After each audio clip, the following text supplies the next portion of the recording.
Jananam sukadham maranam karunam milanam maduram smaranam karunam Jananam sukadham maranam karunam milanam maduram smaranam karunam Balavashyadiha sakalam karunam samayadhipate akilam karunam samayadhipate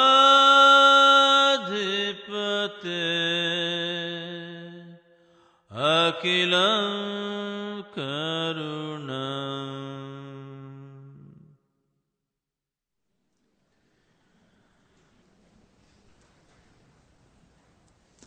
The existence happens in two different dimensions. One is the non-dual oneness of the existence on one level, and the many manifestations of the dual.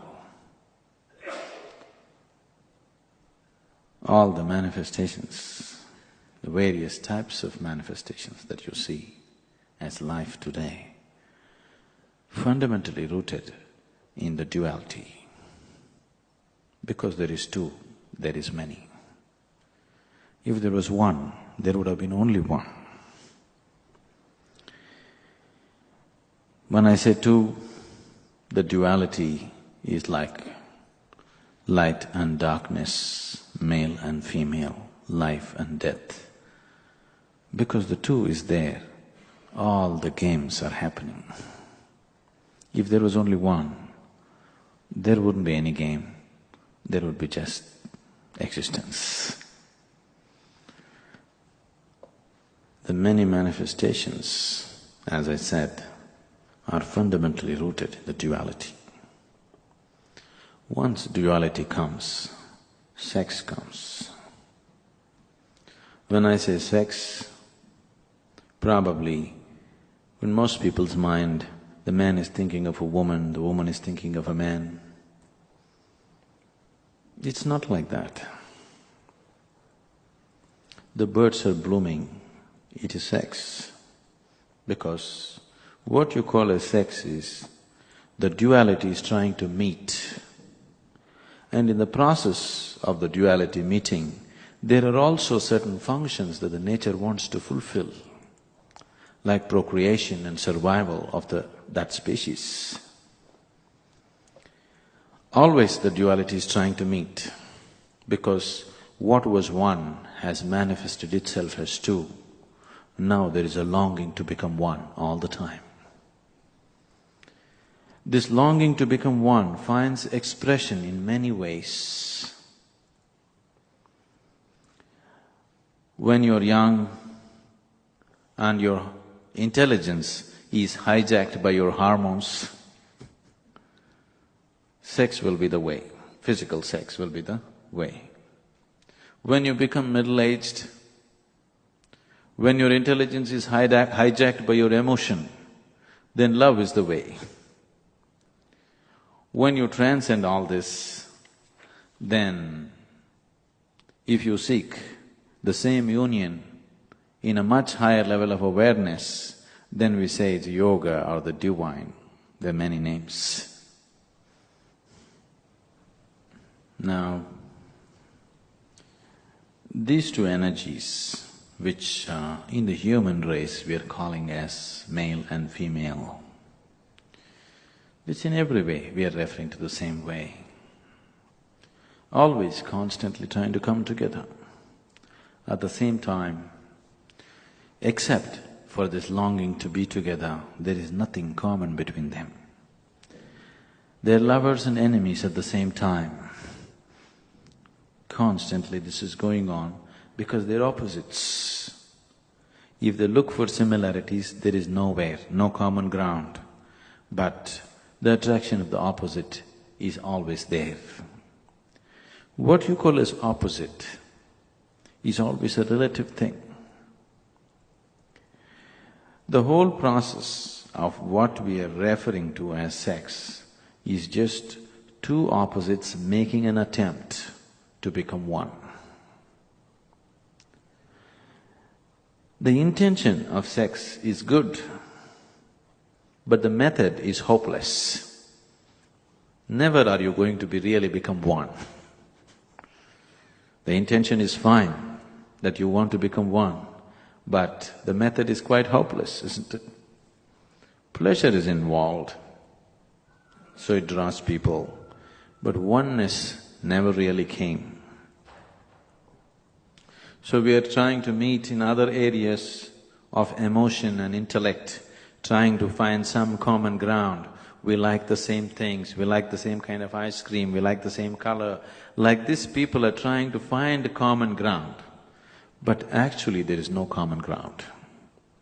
Unless you understand that there is no common ground, it is just that you learn to enjoy the opposite. It just becomes a hopeless thing. To make a simple physical act beautiful, we have invented all kinds of decorations around it.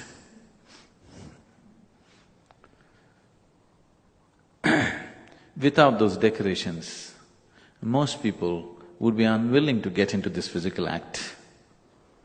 Lot of people cannot simply face the basic physical act as it is, because unless it's decorated, they will feel obscene, they will feel like an animal, they will feel so basic and physical, which is the reality. In some way, we are trying to cloud our vision of reality with lots of decorations. We always add emotion to it, because without emotion it would be ugly.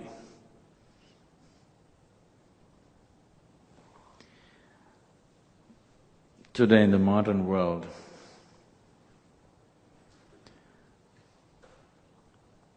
see, sex is a natural thing. Sexuality is invented by you. Do you understand? Sex is a natural thing, it's physical, it's there in the body. But sexuality is something that you invented, you created, it's psychological. There is no such thing, it is something created by you. Today, this is sweeping the world. It is no more healthy, in so many ways it's become sick.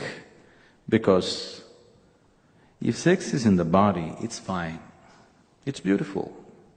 The moment it enters your mind, it becomes a perversion. It has no business with your mind, it has something to do with your body. If it's in the body, it will just fall into its natural place where it belongs. It is a small aspect of you. But today, it has become a huge aspect. It has just become life itself. If you look at the modern societies now,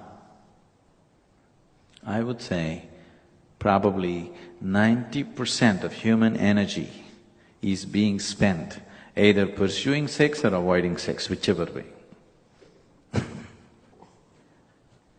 Yes, sir? Whichever way, that has become a huge aspect. It is just a small thing. If you look at a man and a woman, physiologically it is just a small difference.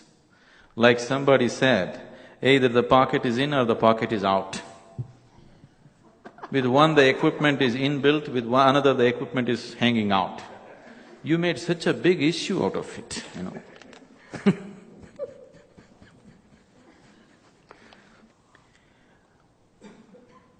This simple physical process, we are trying to make it so many things which it is not.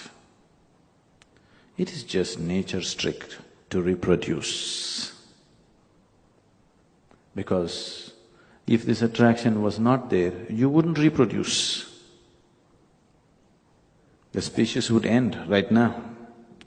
But now we made such a distinction between man and woman as if they are two separate species. We are going about treating everything, man and woman separately, as if they are two separate species, they are not the same species. No other creature on the planet has this kind of problem with their sex as man has, isn't it? When they have it in their body, they have it, otherwise they're free from it. But with humans, it is on their mind all the time, endlessly. One big reason why this has happened is, somewhere in the past, especially your religions, especially in the West, it is not so much in the East. Especially in the West, your religions went about denying a simple physical process to such an extent that they even have to make it so ugly that they could not accept the simple biology of a human being. See, religion means liberation, isn't it? Yes? But religion means freedom. How can there be liberation, how can there be freedom when you cannot even accept the biology of a human being? They could not even accept the simple biology of a human being. So we went on saying that instead of looking beyond the limitations of the biological process, we tried to deny the biological process. We went about saying, if somebody is holy, if somebody is really sacred, he cannot be born out of it. He is born without it. Now, once you do not accept the simple biological processes, that is where the bondage began. That is where in so many ways, once you could not accept the simple biological differences between a man and a woman, and what happens? That is where the whole exploitation of the woman started. If we had no problem with the biology, then we would not make a distinction between who is who. Everybody would be known for what they're worth, isn't it? Now, whether somebody was born to a virgin or a prostitute, what's your problem? What the man is worth is all that matters, isn't it? So whether somebody is a man or woman, what's your problem? What that person is worth, that's all that should matter to you.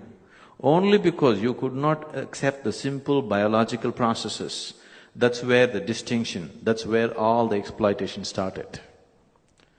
And unfortunately, these few religions always denied simple biology of life. You don't have to make the biology sacred, nor do you have to make it filthy. It is simply there, it's life. It is through that you exist. It is neither filthy nor is it sacred, it's just life. If you know how to live it, without decorating it or without making it ugly, it has a beauty of its own. Now, the biological process which you're referring to as sex is simply, fundamentally, it's reproductive. But if there was no sexual difference, if there was no sexual attraction between man and woman, I want you to know this, by now man would have killed all the women on the planet.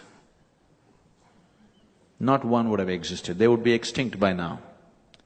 Only because there is a deep need, he's kept her alive. The physical strength of the man gives him the power to physically destroy the woman. If he had no need, he would have destroyed her long ago. Yes or no? Definitely it would have happened. Only because there is a deep need within him. Even though, see, anything that is physically weaker than him, he's gone about destroying, isn't it? Yes or no? Anything that is physically weaker than him, he's gone about destroying. The same would have happened to the woman, only because there is a need, the survival has happened. Now, this need between the sexes, this need between the two biological entities of the same species is fine as a survival process. But if you're seeking anything beyond survival, it'll never be enough. Even people who are into this process, or even though this process is active in people in different levels, without the decorations of emotion, they were not willing to go through it. If you discover in a certain relationship, a sex-based relationship, now unfortunately in the Western countries, it has happened this way. If you utter the word relationship, they'd simply think it has to be sex-based. Yes? Nothing else is a relationship. Only man, woman or whatever. Some sex-based relationship is the only relationship. This is unfortunate.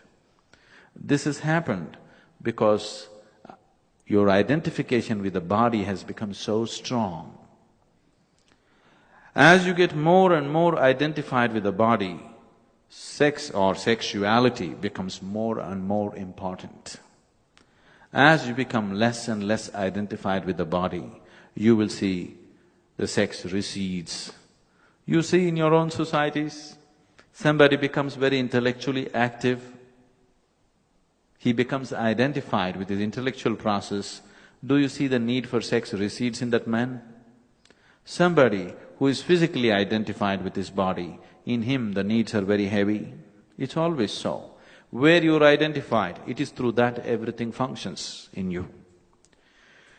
So, in any relationship, sex-based relationship, if you discover one day that actually in the other person there is no emotion, it is simply physical, suddenly you feel that you're being used.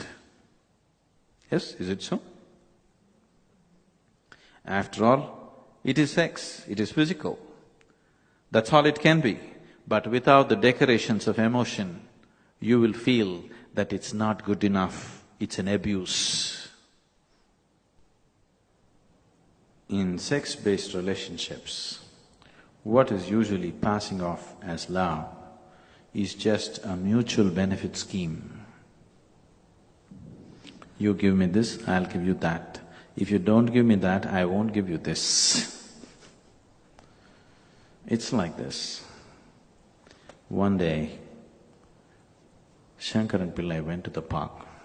Shankaran Pillai means, it's a common name in India. Went to the park. There on one of the stone benches, a pretty woman was sitting. He also went and settled down on the same bench. After a few minutes, he moved closer. She moved little away. Again he moved closer. She moved little away. Again he moved closer. She moved little away. Now she's at the end of the bench. The only choice she has is either she has to get up and go or she has to do something else. Again he moved closer. Now she pushed him away. Shankaran Pillai waited for a few moments. It was evening, sun was setting. You know, when the sun is setting, the twilight, those are the times you can say things and make people believe. Yes. When the sun is up there, nobody's going to believe you. So, Shankaran Pillai went down on his knees and told her, I love you. I love you like I have never loved anybody in my life. The woman is always a fool for love. She melted. Nature took over, things happened. Then, it is becoming 7:45. He got up in a hurry and he said, I need to go, I need to go. What? You're going? You said you loved me. In her understanding, the moment he utters the word, I love you, they have become one. He said, no, no, I need to go, my wife will be waiting. 8 o'clock is dinner time at home. So, I love you is a mantra. When a person transcends the limitations of his duality, the struggle of the duality is gone in him, only then the divine manifests itself. What you're referring to as the divine, it's a much abused word, I know. But what you're referring to as the divine, if there is something divine, where should it be? Or where can it be? It's a question. I just want to help you to look at things, not just, I'm not propounding any theory or philosophy. I know so many philosophies are being propounded just to support people's sexuality. I don't see why you need a philosophy to have sex. It's just biology. You don't need a philosophy, isn't it? But people are always propounding philosophies to have sex. So no philosophy, just be with me and look, I want you to look at it. Don't make a theory out of it. First thing, you make something which is so simple and basic, right and wrong. Then you want to find a philosophy to subvert the wrong and still have it. It's unnecessary, all these complications. If you just see the simplicity of what it is, it'll become a simple part of your life. If you make it complex, it becomes an unnecessarily large part of your life, Now, if there is divine, where can it be? Where can it be? Yes? If there is something that you can refer to as the divine, it has to be everywhere, isn't it? If it's just within you or just within me or just in my temple and just in your temple, it's no good, isn't it? If there is something that you can refer to as divine, it has to be everywhere. If something is everywhere, what faculty do you have to know it? Yes, what faculty do you have to experience something which is everywhere? Because right now, the only faculties of experience within you are the 5 senses. The 5 sense organs cannot experience anything if there is no perspective or if there is no comparison. See, only because there is darkness, you know what is light. If there was no darkness, you wouldn't know what is light, isn't it? This is the way your eyes are made. Only because there is silence, now you know what is sound. Otherwise, your ears wouldn't be able to perceive. Your sense organs always perceive everything in comparison, always in bits and pieces. It does not perceive anything in its totality. Always it perceives just one side of everything. Please see. Is it so? Right now, if I show you my palm, if you see this, you can't see this. If you see this, you cannot see this. This is the way your eyes are made, isn't it? Once there was a philosopher fish. What a fish, a philosopher? Yes. Is there anybody who is not a philosopher? Everybody has a philosophy for whatever they're doing, isn't it? If you want, you just go to the drunkard on the street, ask him, why are you drinking like this? He has a solid philosophy as to why he is drinking. Yes, sir? You stop a thief and ask him, why are you a thief? He's got a solid philosophy as to why he's a thief. You go and ask a sex maniac why he's like that, he's got a solid philosophy too.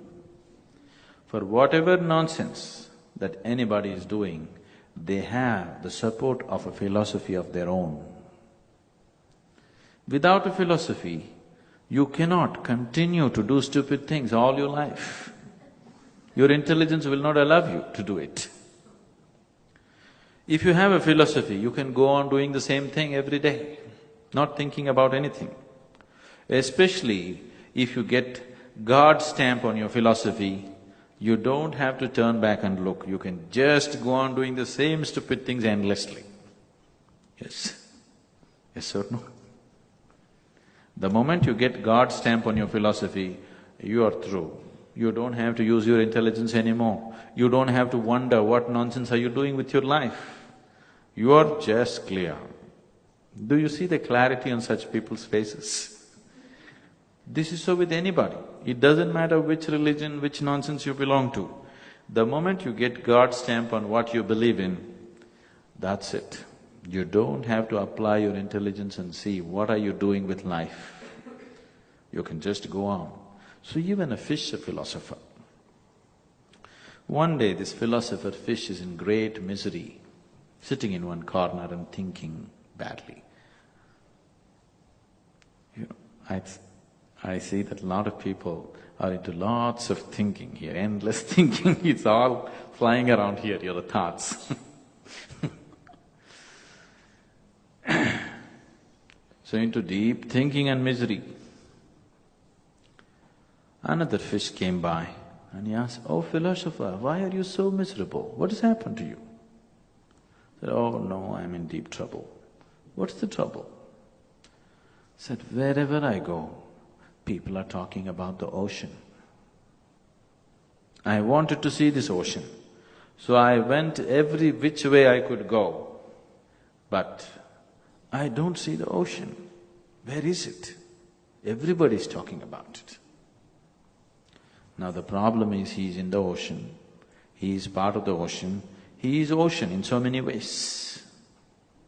Now no way to perceive it. If you were outside, you could see this is the ocean, this is not. But when you're in it, you don't know how. Right now, the same situation is with the divine. When there is nothing to compare, okay, this is divine, this is something else, you could recognize. But now if divine, as you said, if divine is everywhere, how will you recognize it? How will you experience it? Because the only way you can experience life right now is through five sense organs.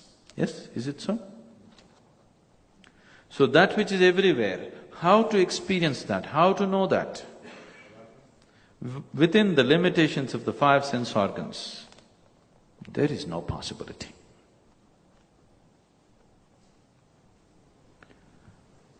Now, seeking the divine is not something that you have to start as a project now. From the moment of your birth, the seeking is happening, but unconsciously. It is just that the choice that you have is either you can seek it unconsciously or you can seek it consciously. If you seek it unconsciously, we can call it sex. One expression of unconscious seeking of the divine is called sex, one expression of it. If it becomes a conscious expression, if your seeking finds a conscious expression, then we call it a spiritual process. Generally, if it is looked at as a science, then we say it's yoga. I know probably in your mind yoga means twisting your body this way or that way. No, the word yoga means to become one. That's what love means, that's what sex means, whether you're seeking it physically or emotionally or truly seeking oneness beyond all these limitations. If you're seeking it beyond all the limitations of your body, emotion and thought, then we call it yoga. If you're seeking it with the physical body, physical bodies will always remain two, no matter what you do. Yes? All kinds of weird things people are trying to do in the name of sex, because somewhere they want to find some unity, but it won't happen. A few moments of fake unity will come and then people fall apart. It is bound to happen, isn't it? Physical entities can never become one. It doesn't matter how much they try. Unless you transcend the physical, there is no question of oneness. Now, I don't want any oneness, I'm just seeking pleasure. That is also okay, but it is just that you will see it's not enough.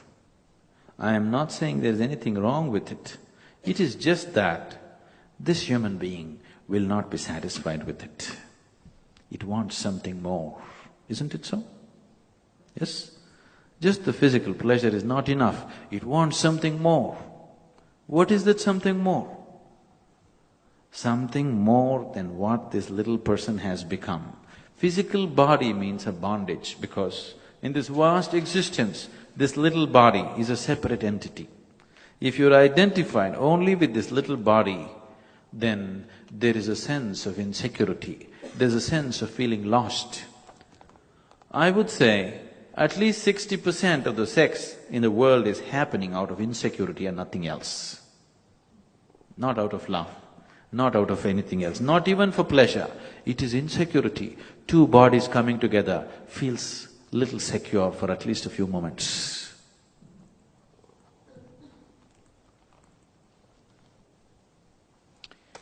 Do you see, most relationships, sex-based relationships are made because otherwise people are lost by themselves.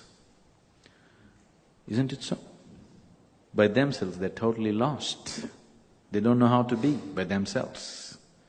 It's not for love, it's not for joy, because there's some sense of security in two bodies coming together.